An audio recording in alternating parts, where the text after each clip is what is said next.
Hey, it's John Toda here, and we're rolling into the third session in this series on enterprise selling. If you're catching this series now, make sure to click above and check out the earlier sessions. There's some really valuable concepts that kind of form the foundation of everything we'll be talking about going forward. So feel free to check those out and come back to this video if you need to. And remember to leave any comments below, questions, whatever you have. I'm here to help, and I'll reply to each and every one as soon as I can. And I'll even be shooting some new videos in the coming weeks where I'm going to answer the recurring questions from all of you. This series was made with professional speakers in mind, and my proven system for enterprise selling will change the way you think about scaling your online knowledge business. So let's get right into one of the core principles of enterprise selling, the buyer. I learned a long time ago that you don't just create a product in a bubble and then bring it to market and cross your fingers that you got it right. It typically doesn't work. Although this was a hard lesson for me to get because my business was selling technology products, not content. You have a team of product managers, business analysts, and software engineers who are paid a lot because they know how to deliver value to your market. So it's easy to fall into this trap. And in somewhat the same way, as a subject matter expert, you are also getting paid because you have an expertise in a certain space. Asking your clients and prospects what you should give them next is just not a natural instinct. Knowing your market intimately and conversing with them regularly about your product is critical to your success, whatever that product may be. In the next session, which you'll have access to in just a few days, I'm going to dive deeper into a very cool strategy to learn more from your clients and prospects so you can build the product that they already want instead of guessing and hoping you got it right. So make sure you keep your eye out for that one. But first, even more importantly, we need to be really clear on the difference between an enterprise buyer and your typical retail prospect. This is so important to grasp if you are just getting started in the enterprise market, but it's also a good refresher even for those of us who've been selling to enterprise for years. It's a different lens through which you look at your sales and communications process. As many of you already know, a lot of my content is very technical stuff. But this video is all about core business principles and understanding how an enterprise executive differs from a small business owner. So a little background here first. As I mentioned in an earlier video, I built my first business on enterprise selling. I wouldn't have been able to compete in the competitive software space without financing or some anchor enterprise clients. I'd already raised a little bit of money early on in my business, but it was so time consuming and it's a very difficult sales job. So after raising just over $500,000, I realized that for me at least, I didn't like the idea that I had not actually generated any meaningful revenues yet, and I kind of felt like I was always making excuses for this. So I decided to spend the same amount of time on sales that I was spending on raising money. And I had a strong network at that point and good brand presence, but nothing close to what you would need to impress an enterprise.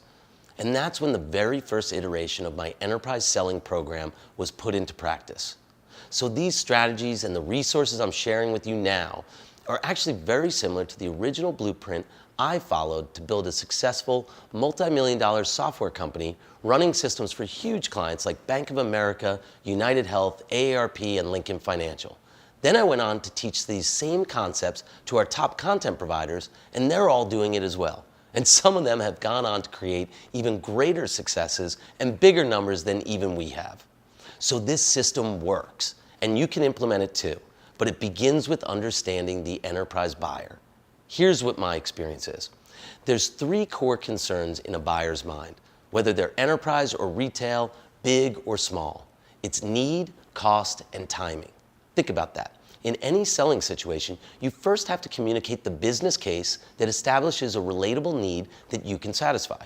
Next, it comes to cost. How much budget do they have, and what's the ROI you can deliver?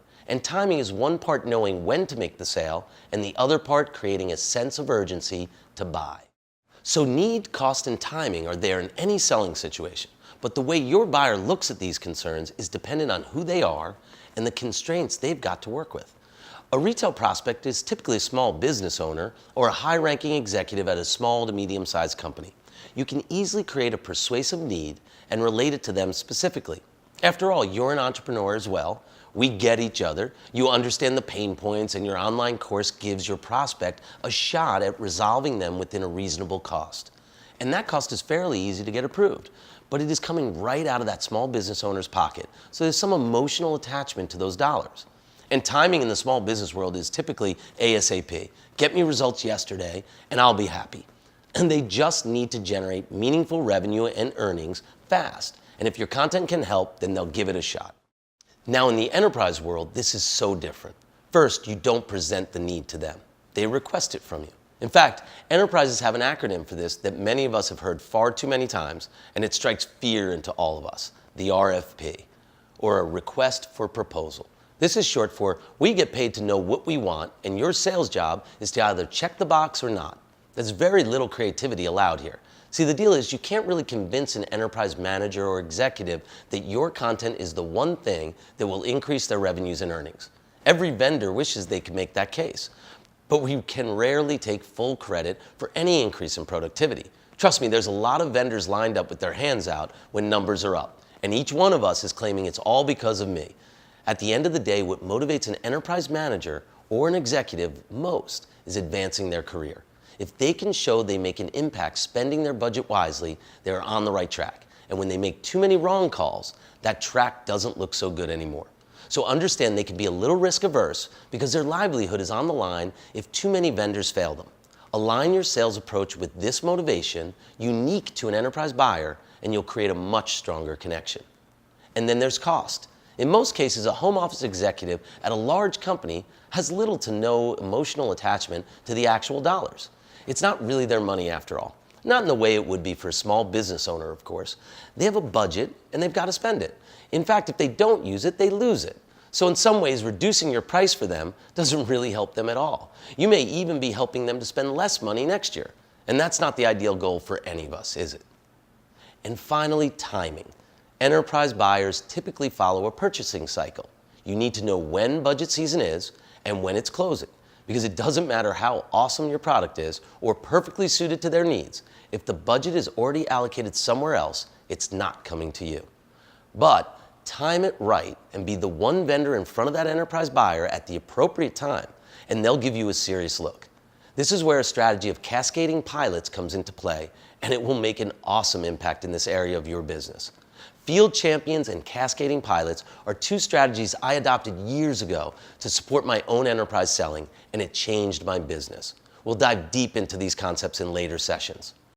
For now, it's most important to just recognize the differences between enterprise and retail buyers and become very conscious to how you can adapt your sales style to accommodate these unique differentiators.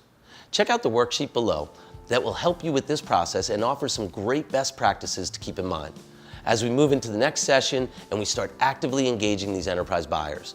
So make sure to keep your eyes out for the next session coming soon. And as always, leave any questions or comments below, and I'll see you in the next one.